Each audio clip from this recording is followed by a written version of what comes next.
जी नाज़रीन, सिंधी न्यूज़ में ख़बरुनि जो सिलसिलो जारी आहे। ख़बर शामिल कंदासीं यूसी वगड़ खां अली गुल गोपांग जी।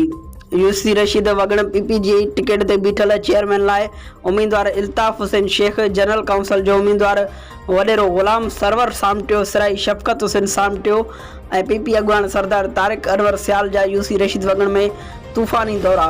मुख़्तलिफ़ जायुनि ते कार्नर गॾिजाणनि खे ख़िताब कंदे सरदार तारिक अनवर सियाल चयो त पीपल्स पार्टी अवाम जी भलाई लाइ कमु करे थी।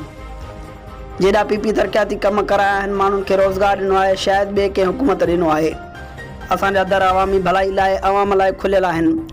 उन मौक़े ते साण सां गॾु फरज़ंद हुसैन शेख, सिराई फ़याज़ अली सामटियो, सिराई गुलाम तकी सामटियो, सिराई पपन ख़ान सामटियो, वडेरो वहीद ऐं ॿिया गॾु हुआ। वेठा आहियूं हुन में जेका असां सां महिरबानी हाल अहवालनि जी चाचे गुल हसन कई आहे ऐं भाउ फरज़ंद अली ऐं उन सिवा रिज़वान अली